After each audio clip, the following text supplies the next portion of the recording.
Hola, buenos días a todos y bienvenidos a mi canal de YouTube Cosas de Bolsa.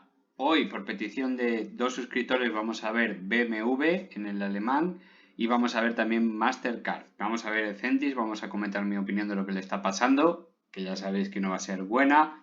BBVA, IAG, ArcelorMittal y Almirall y Farmamar como las farmacéuticas. También vamos a comparar el SP500 que a Mastercard le afecta un poquito y vamos a comentar qué es lo que le está pasando.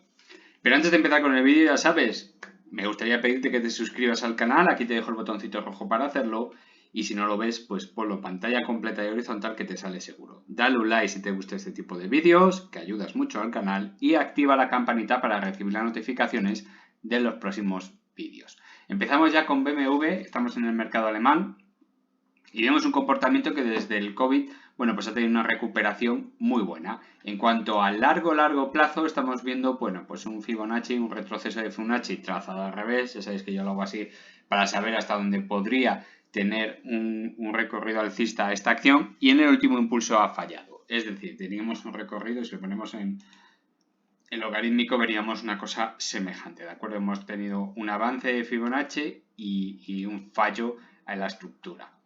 Vamos a comentarlo en lineal. Tenemos un avance de Fibonacci, retroceso muy bueno hasta el 50% de Fibonacci, aquí lo vemos, para perfectamente en esta zona. Además tenemos incremento 2 veces de volumen, con lo cual es muy llamativo. Por cierto, lo tengo todo en semanal, ¿vale? No está en diario, está en semanal, así que las medias no son muy fiables, porque siguen siendo la media de 50 y 200 sesiones, que en semanal pues no son tan fiables como en diario.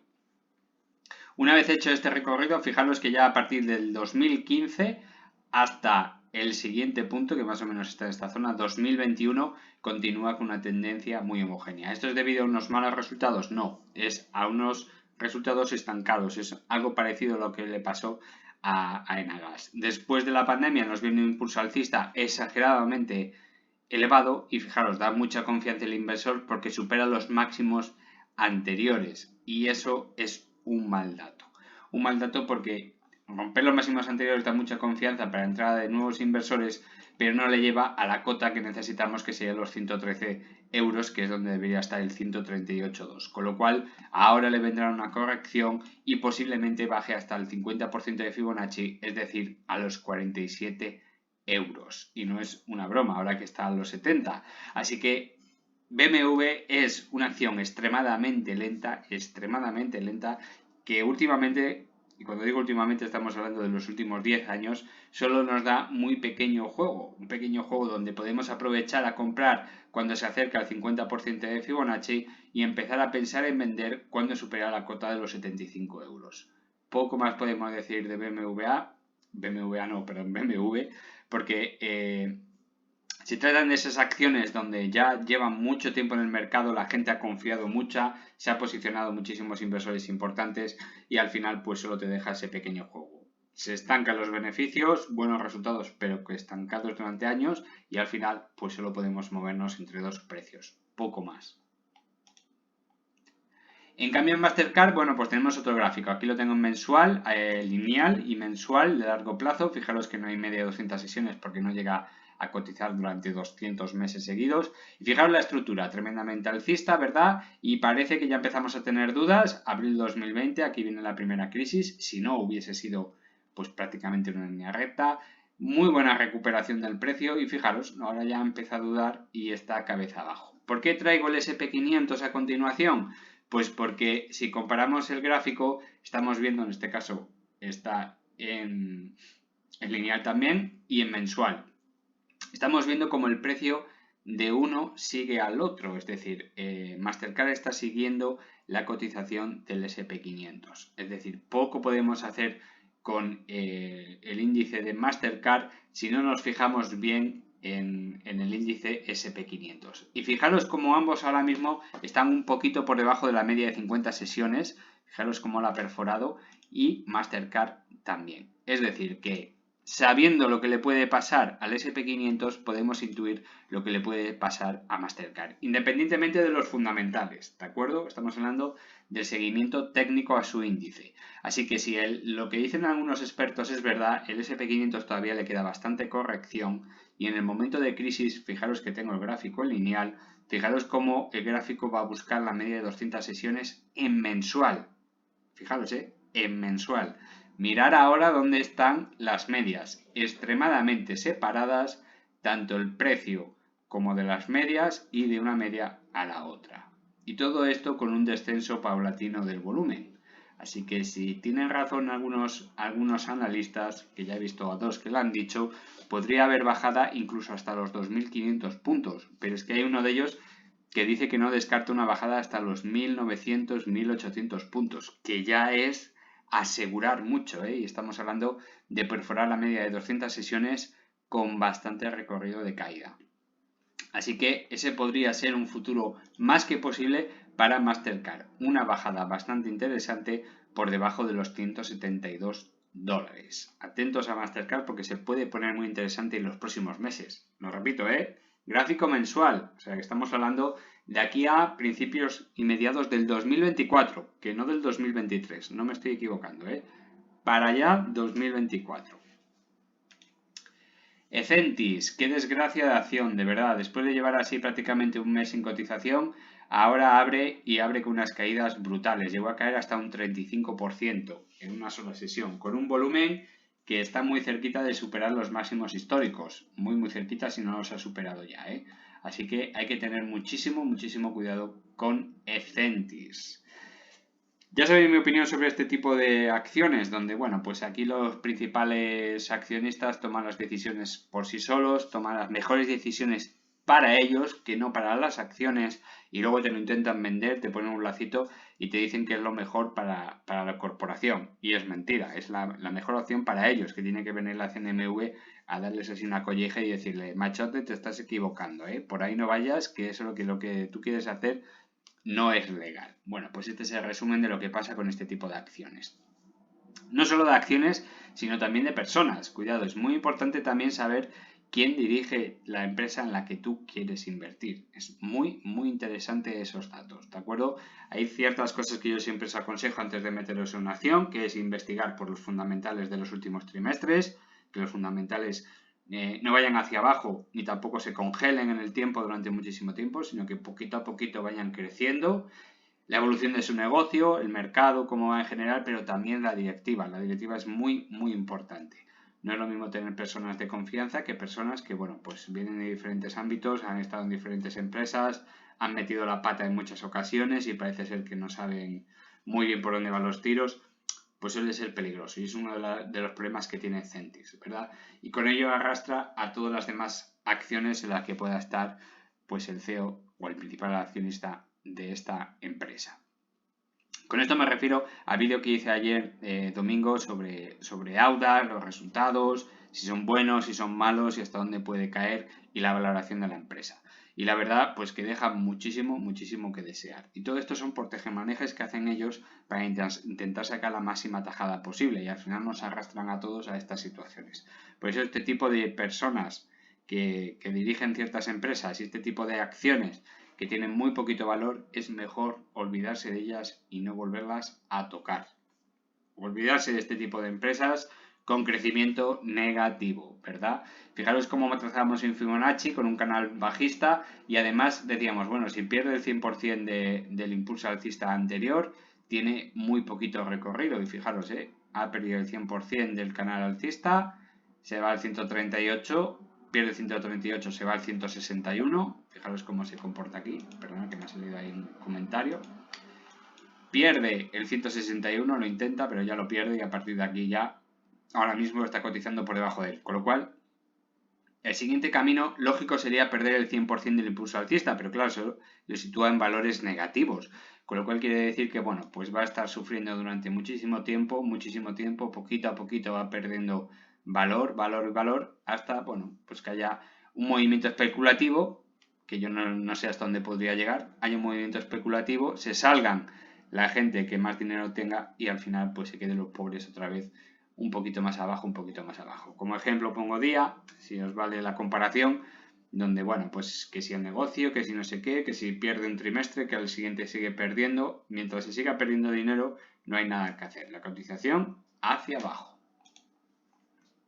BBVA, pues parecía que estaba recuperando bastante bien el en el corto plazo, pero al final las divergencias bajistas van a mandar y ese es un problema. Fijaros cómo los máximos son crecientes en el corto plazo, pero ya se está vislumbrando una divergencia bajista. Y la divergencia alcista que teníamos marcada en los mínimos todavía no se ha llevado a cabo, todavía no ha explotado. Es posible tener otro punto, otro mínimo, incluso por debajo del 50% de Fibonacci y marcar aquí un mínimo que sea mayor al anterior. Sí, todavía es posible y sí, yo creo que va a haber otro toque y eso que llevamos 3 y a mí cuando hay 3 toques me gusta mucho porque la mayoría de las veces es suficiente como para volver otra vez a tener una tendencia alcista, pero con el BBVA pues no lo tengo todo seguro. Ya sabéis que no soy muy amigo de los bancos y nunca lo voy a hacer, exceptuando uno. Me preguntaban ayer, cuando hablaba mal de algún banco, que ya sabéis que yo tengo uno o dos en la cabeza que me gusta y me preguntaba alguien ayer en los comentarios, ¿y cuál es ese banco? Digo, bueno, pues si me seguís sabréis que es Bankinter. Pero ojo, yo no estoy invertido en Bankinter, ni quiero invertir en bancos. No lo quiero hacer, ¿eh? Pero si tuviese que elegir uno, elegiría Bankinter, ¿de acuerdo? Simplemente por su estructura técnica y además porque en Europa pues lo consideran el banco más solvente en España. Ojo, no estoy vendiendo nada ni quiero venderos la moto. Si tenéis que escoger un banco, escoger el que mejor aspecto técnico tiene, ¿de acuerdo? Porque el BBVA, bueno, pues si nos quedamos en el corto plazo parece que está recuperando algo, pero si alejamos un poquito el gráfico, ya vemos que desde hace muchísimos años está tocando máximos decrecientes, ¿vale? Y mínimos decrecientes. Y entonces estáis comprando en una zona muy peligrosa porque es como si estuvieseis comprando aquí.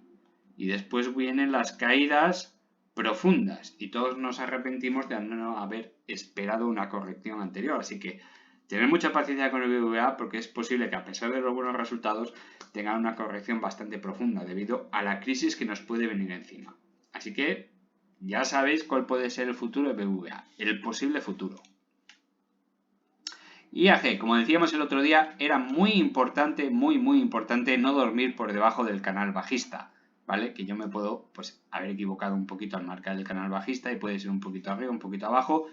Eso da igual porque se ve que sensiblemente está durmiendo, por lo menos el jueves y hoy lunes, está durmiendo por debajo, ¿eh? Todavía no ha cerrado el mercado, por supuesto, pero está durmiendo actualmente por debajo del canal alcista. Eso es una señal muy débil. Muy débil y trae muchos problemas y eso es porque todavía no hay confianza en la recuperación y mientras no haya confianza en los inversores para la recuperación no habrá un impulso alcista y esto ya lo veíamos en este punto de aquí. Si los viejos del canal lo recordarán, cuando tocó aquí comentaba yo, es que me parece muy extraño, muy extraño que no vaya acompañado de un muy buen volumen porque estamos hablando de un precio que es redondo, 1,20 €, toca el canal bajista. Luego tiene que haber una recuperación lógica, pero no hay volumen. Es una cosa muy extraña que no haya volumen. Y esto quiere decir que no hay confianza del inversor. Y al no haber confianza del inversor y estar cerca unos resultados semestrales en aquel momento, pues fijaros lo que le llevó. De 1,20 € a 1,50 € máximo y a partir de aquí el hundimiento. Y ahora, bueno, pues habiendo perdido ya este punto de aquí que era clave, el 1,08, bueno, pues habiendo tapado, por cierto, ese gap tan famoso de 1,15 € que, bueno, alguno prácticamente me llamaba un loco que eso no se iba a cumplir en la vida o no sé, cosas de esas que hay que aguantar porque uno habla mucho. Bueno, pues al final ese gap se cerró, pero es que ahora, fijaros la debilidad que hay. El volumen crece ligeramente, no es nada llamativo, pero está creciendo en estos niveles, lo cual también es buena señal. Pero dormir por debajo de este nivel hace que las probabilidades de ir a visitar el 0,98, que es el mínimo en esta zona de aquí, fijaros 0,98, está muy cerca. Estamos muy cerquita del 0,98, lo cual le haría pues un precio de entrada para el que, ya sabéis, el que se quiera posicionar para muy largo, muy largo, es un muy buen precio para largo, pero para largo, ¿vale? No quiero decir que sea una buena acción IAG, todo lo contrario. Pero el que se quiera posicionar para largo es un muy buen precio. Lo que ocurre es que tenemos por el medio pues una compra de más de 11.000 millones, si no recuerdo mal, de que estoy hablando de memoria, de 87 aviones o 90 aviones o no sé cuántos aviones, por un dineral que hay que pagar. ¿De dónde va a sacar el dinero IAG? bueno, tiene bastante dinero en caja, tiene bastante deuda y tiene un préstamo preconcedido de 3.000 millones. Quizás sea suficiente, pero endeudarse ahora con los tipos de interés que tiene me parece una auténtica locura. Ya ha hecho una ampliación de capital al 60% y seguramente pues no les temblará el pulso para hacer otra ampliación de capital. De ahí mis problemas a la hora de decir si es un buen precio de compra o no. Porque por el medio puede haber una ampliación de capital en cualquier momento y vamos a ser los últimos en enterarnos, eso seguro. Así que IAG, pues lamentándolo mucho, está en una situación muy peligrosa. Me pasa lo mismo que lo que comentaba ayer de Audas. El riesgo de una ampliación de capital con lo que debe y lo poquísimo que está ganando, apenas 2,7 millones de euros, 100.000 euros han sido debido a la operación por sí sola de Audas, así que fijaros si está pasando por un mal momento. Hay un fantasma aquí que es la ampliación de capital y seguramente si la ejecutan o llegan a ese plan va a sufrir muchísimo IAG. ArcelorMittal la tengo también en semanal porque es una acción que prácticamente ahora ya no merece la pena testear, no merece la pena analizar. ¿Por qué? Porque nos encontramos en una situación que ya veníamos diciendo desde esta zona de aquí, desde agosto, finales del 2021, ¿vale? Digamos que el último semestre, el segundo semestre del 2021, principio del 2020, llevábamos avisando, no sé por qué hablo en plural, llevo avisando que con ArcelorMittal hay que tener muchísimo cuidado. Es una acción que se repite en el tiempo, no es que sea extremadamente cíclica como Repsol, porque no lo es, pero sí lo lleva haciendo desde hace bastantes años. Estamos hablando ya 2013, 2014, en esta zona de aquí, ¿verdad? Donde veíamos hundimiento, recuperación, hundimiento, recuperación. Y todo hacía pensar que esta podía ser la buena, porque nos llegaban noticias que ArcelorMittal podría valer $100. Al cambio en aquel momento, que salía más o menos por esta zona aquí la noticia, eran 85 euros, lo cual sería bastante lógico teniendo en cuenta sus fundamentales. Muy buena empresa, muchas ganancias y además el PER muy bajo. Estamos hablando de un PER 4, un PER 3, un PER 5, un PER 6 en aquel momento, en el mejor momento. Con lo cual tampoco es ninguna locura. Lo que pasa es que comentábamos en ese momento que yo les decía, vamos a ver, el principal accionista, la familia Mittal, está vendiendo a 28 euros. Parte de sus acciones las está vendiendo para que las recompre la propia empresa y el principal vendedor es la familia ArcelorMittal. ¿Vosotros pensáis que el principal inversor, si tuviese clarísimo que la acción iba a pasar de 50 euros a 60, a 75, incluso a 85, va a vender a 28? Es algo surrealista. No puede ser. Y efectivamente, ¿qué es lo que ha pasado? Pues que en esta zona de aquí ha colocado la principal accionista de la acción y ahora pues nos encontramos en esta situación, luchando con los 20 euros. El camino está marcado. Ha empezado ya con problemas en España, empezará con los siguientes problemas por todo el planeta, porque estamos hablando de una acelera a nivel mundial, la principal acelera a nivel mundial, y el camino está marcado. Solo hay que saber esperar para comprarla en la parte de abajo. No quiero decir que vaya a llegar hasta este punto de aquí de los 6 euros o este punto de aquí de los 6,50 euros. No lo quiero decir, porque no sé si va a llegar. Todo depende de los datos macro y todavía queda mucho tiempo, mucho tiempo para llegar a ese punto. Quizás se pare en esta zona de aquí, de los 11,55. Quizás venga una muy mala noticia a mediados del año que viene y sufra una caída como aquí en el COVID, pero lo que está claro es que ya la economía se está paralizando. Estados Unidos ya está en recesión y si Estados Unidos está en recesión, muy bien tendremos que hacer las cosas en Europa para no ir detrás de ellos. Así que cuando empecemos todos los países a entrar en recesión poquito a poco, finales de este año, principios del año que viene, ya sabéis dónde van a ir todas las empresas que dependan directamente de la industria. Una acelera depende directamente de la industria. Tubos Reunidos, Tubacex, todas estas empresas que dependan directamente de la actividad económica, catacrack. No sé hasta dónde, eso no lo sabe nadie. Pero si pierde los 8 euros, si llega hasta los 7, hasta los 6, es un precio de compra espectacular para tener durante muchos años. Por eso, cualquiera que os aconseje comprar en esta zona de aquí, o no sabe lo que está diciendo o os quieren engañar para que compréis unas acciones que estará él vendiendo, porque si no, no tiene ningún motivo. Yo siempre os aconsejaré comprar por debajo de los 11,50 euros. Y si puede ser por debajo de los 8 euros, espectacular la compra. Espectacular para cuadruplicar e incluso quintuplicar el beneficio. O sea, la inversión, quiero decir. Así que hay que esperar. En cuanto a las farmacéuticas, bueno, pues nos levantamos con Almirall, con una semanita, ya lleva 4 días subiendo de forma continua, lo cual me alegro mucho por ella. Estamos pendientes de un medicamento para la piel atópica que podría recibir alguna noticia interesante en esta época. Bueno, falta todavía, estamos en fase 3, pero ya sabéis, poquito a poco se van viendo datos, poquito a poco podemos ir posicionando en ciertas empresas. Almirall, ¿se cuela dentro de las farmacéuticas favoritas de Europa? Sí. ¿Tiene problemas como Grifols? No. ¿Está barata? Ni sí ni no. Está a un precio normalito, muy normalito. Comentábamos en aquel momento que en el momento que perdía el 38.2, es decir, caía un 61,8 del impulso alcista desde la pandemia, fijaros la subida que tuvo, desde los mínimos de la pandemia, estamos hablando 8,60 hasta la zona de los 14,9 aproximadamente, casi 15 euros, en algún momento llegó a tocarlos. Fijaros la caída tan brutal que ha tenido y repentina, ¿eh? Pum, pum, pum, pum. Lo normal es que hubiese perdido directamente el 100% del impulso alcista y no llegó a tocarlo. No llegó a tocarlo. Ahora, bueno, pues tenemos una divergencia bajista en este punto de aquí que queda totalmente descolocada. Voy a ampliar el gráfico para que lo veáis.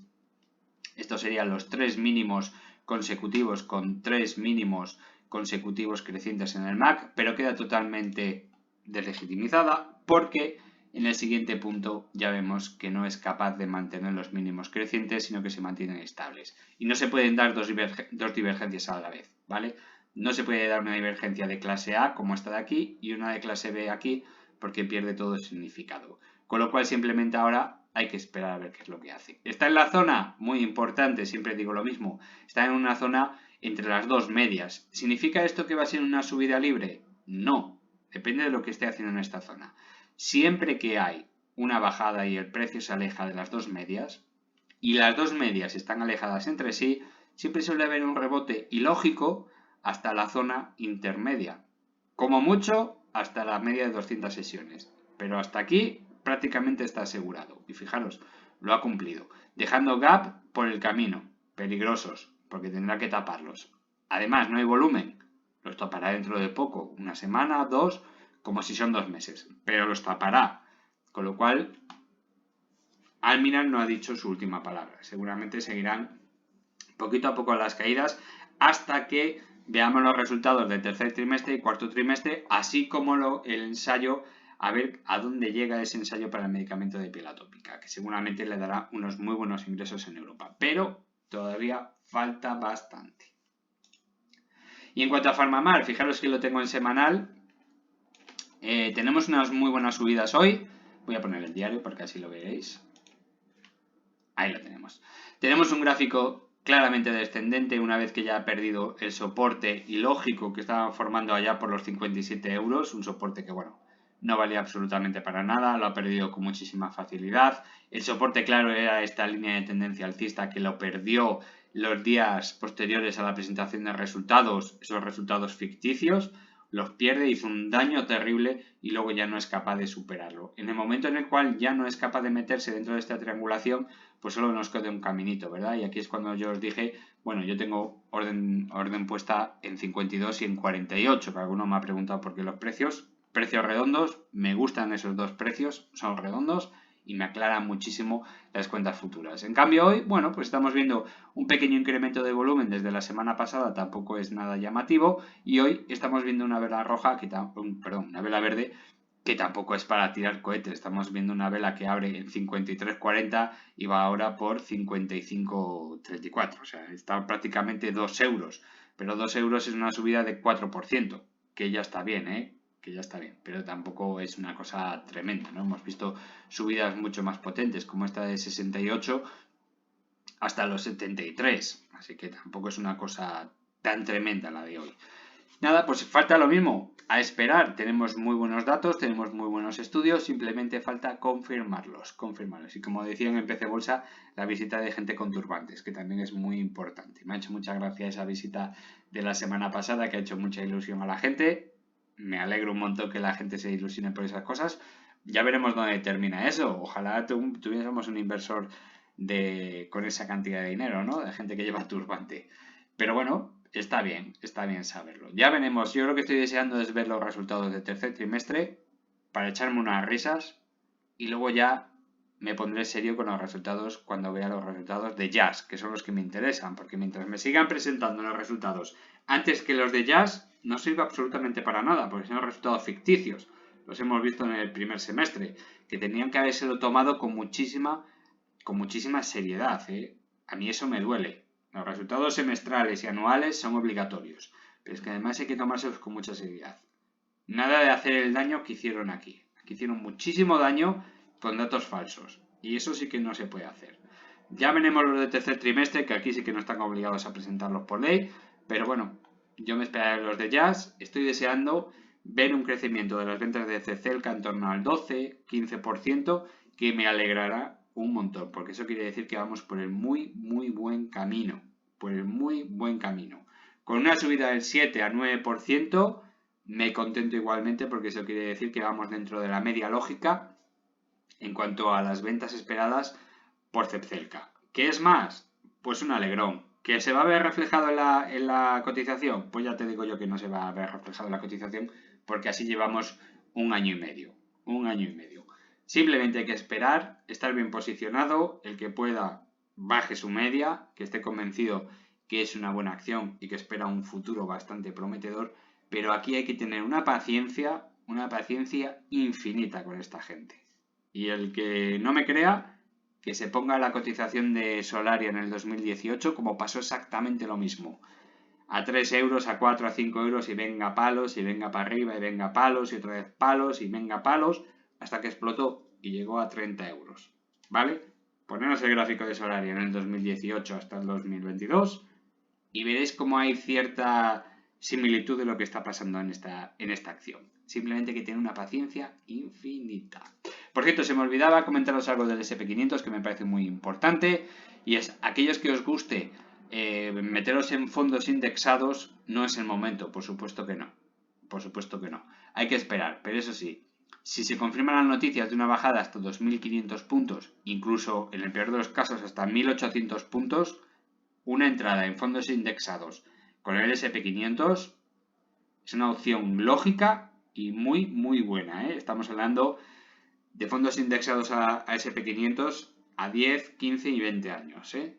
No es para hacer una inversión de un mes o 2 meses. Estamos hablando de, pues, quintuplicar, sextuplicar la inversión en unos poquitos años.